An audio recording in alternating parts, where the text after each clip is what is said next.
Salam anak-anak, apa kabar hari ini? Ibu Ripka berharap anak-anak sehat, semangat, dan penuh sukacita. Saat ini kita akan beribadah bersama-sama. Mari kita menyanyi.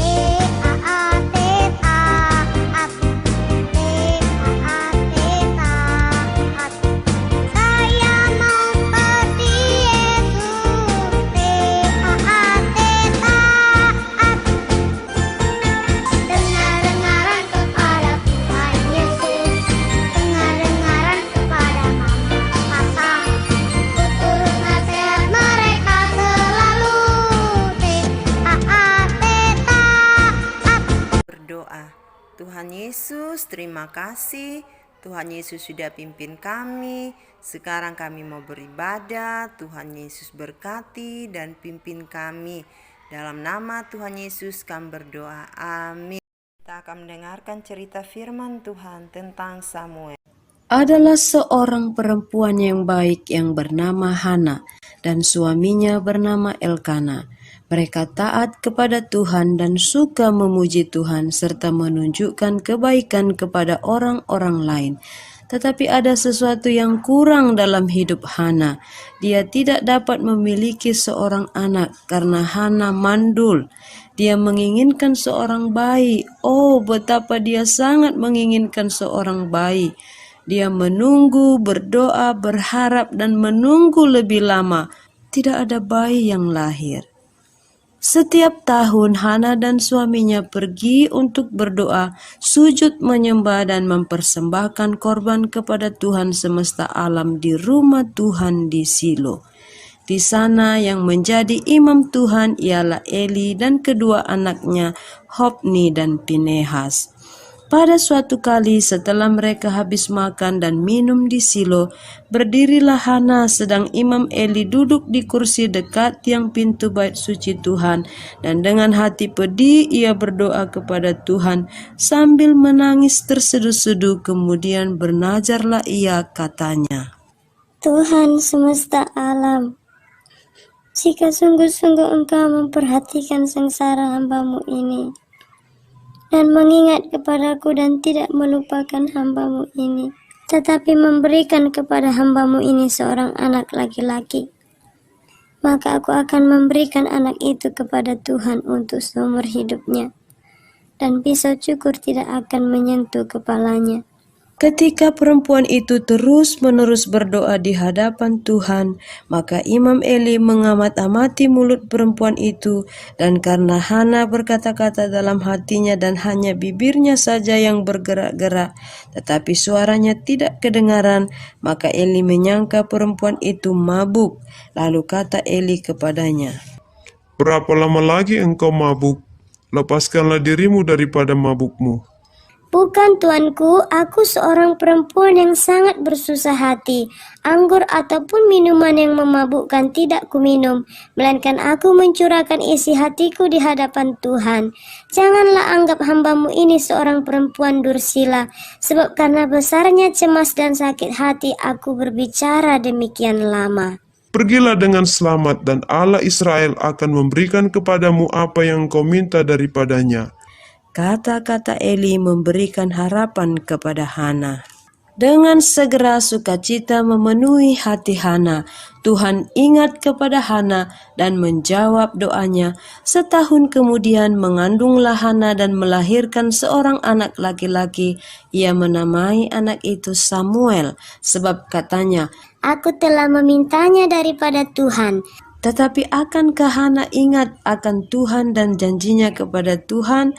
Hana berhenti datang ke rumah Tuhan di Silo seperti yang biasa ia lakukan setiap tahunnya. Apakah Hana lupa akan janjinya kepada Tuhan?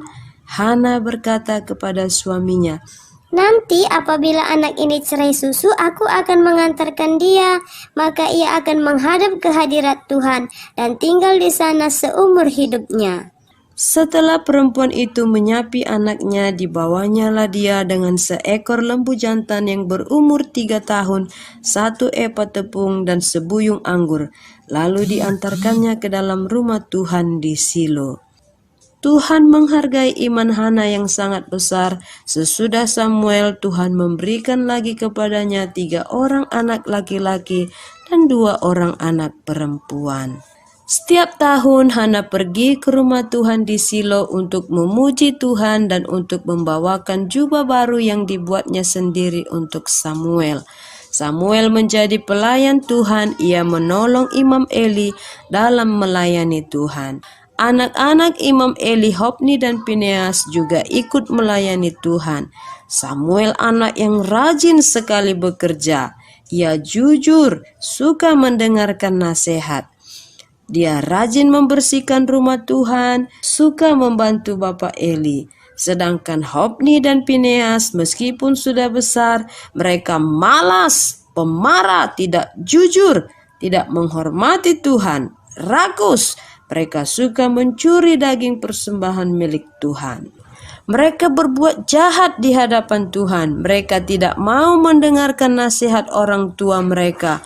Walaupun Imam Eli sudah menegur Hofni dan Fineas, tetapi mereka tidak mau mendengar, terus saja berbuat jahat. Seharusnya Imam Eli menghukum anak-anaknya yang jahat, tetapi Imam Eli tidak melakukannya. Suatu malam Samuel mendengar suatu suara memanggilnya. Samuel, Samuel.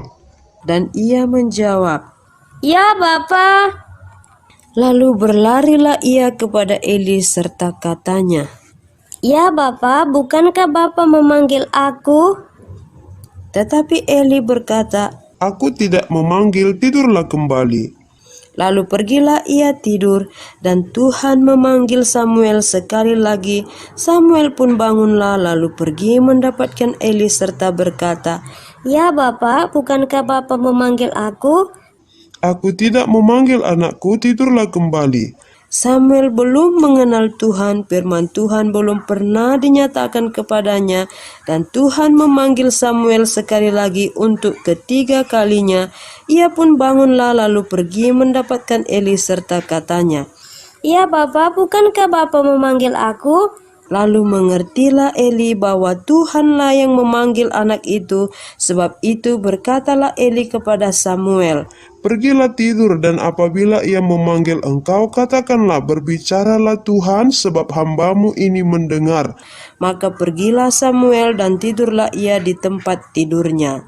Lalu datanglah Tuhan berdiri di sana dan memanggil seperti yang sudah-sudah. Samuel, Samuel. Dan Samuel menjawab, Berbicaralah sebab hambamu ini mendengar.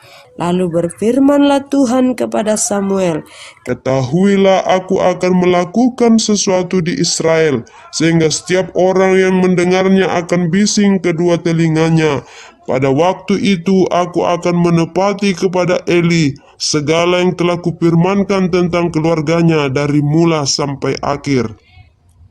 Sebab telah kuberitahukan kepadanya bahwa aku akan menghukum keluarganya untuk selamanya karena dosa yang telah diketahuinya, yakni bahwa anak-anaknya telah menghujat Allah, tetapi ia tidak memarahi mereka. Sebab itu aku telah bersumpah kepada keluarga Eli bahwa dosa keluarga Eli takkan dihapuskan dengan korban sembelihan atau dengan korban sajian untuk selamanya. Samuel tidur sampai pagi, kemudian dibukanya pintu rumah Tuhan. Samuel segan memberitahukan penglihatan itu kepada Eli. Tetapi Eli memanggil Samuel, katanya, Samuel anakku, Samuel anakku.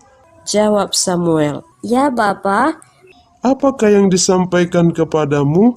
Janganlah kau sembunyikan kepadaku. Lalu Samuel memberitahukan semuanya itu kepadanya dengan tidak menyembunyikan sesuatu pun.